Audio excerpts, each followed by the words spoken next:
Good morning. Today we will discuss about non-conventional energy sources, chapter number 5, geothermal energy and tidal energy. So in this chapter, first we will discuss about geothermal energy. Geo means earth and thermal means heat. So geothermal energy means the heat generated from or within the earth. Energy present in the form of heat in the earth crust is called geothermal energy. So again, it is a type of renewable energy source because the inner part of earth will continue to heat up. Geothermal energy is generated in earth core. That is, earth core is about 4000 miles below the surface, from where the geothermal energy is generated and extracted. So what we do, we can use a stream of water, and the hot water, we will put some hot water inside the earth, and when it will be in contact with geothermal energy of the earth, then it will become heated, and that heated water can be used to generate the electricity. Here different layers of earth is shown. The inner core of the earth is called iron core, and after this outer core is magma, and again magma, it is covered with magma and rock, then it is covered with mantle, and the outer part is called the crust. So there are different parts of the different surfaces or layers of the earth. The core itself has two layers. In core we have a solid iron core and an outer core made up of hot melted rock called magma. Outer is magma. The mantle which surrounds the core and is about 1800 miles thick, it is made up of magma and rock. The crust is the outermost layer of the earth and the land that forms the continents and ocean floors. So where we are at present, this all the earth which we are able to see, that is called crust, earth crust. So there are various geothermal energy sources. The first is called hydrothermal convective system. Second is geopressure resources. Third is hot dry rocks, and fourth is magma resources. From all these resources, all these sources, geothermal energy can be generated. The first method or geothermal for first source for the geothermal source is hydrothermal convective system. Hydro means water and thermal means heat.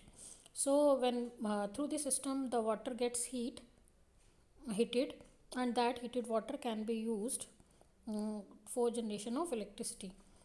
So we know the thickness of earth crust above magma is around 30 kilometer. Now due to internal earth pressure, magma is somewhat raised up to impervious rock. Above this layer we put water, and that water get heated. So in this system we are putting water inside the earth, and here the water, it's very hot temperature at this point. So water is becomes in contact with the hot rock, and then that hot water is extracted again from the earth, and that can be used to generate the electricity. Hydrothermal sources are again subdivided into two types of system. One is called vapor dominated system and another is called liquid dominating system. Vapor dominated system are also called dry stream based system. So in these type of systems, the steam is collected from the production wells and sent to the conventional steam turbine.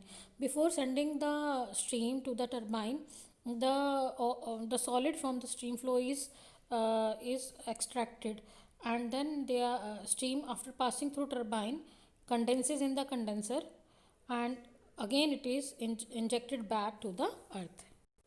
This diagram shows the vapor dominated power plants in which the steam, the hot water stream is extracted from the production well. It's a type of well. It is extracted and given to the turbine.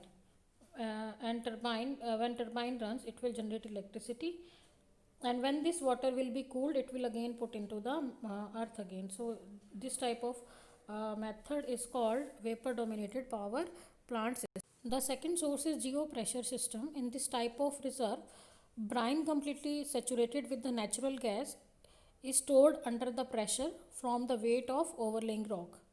This type of resource can be used for both heat and natural gas. Another method is hot dry rocks method. In this method, one injection well and two production wells are used. So what will happen? Pressurized cold water is sent into the injection well, and where the hot rocks heat up the water.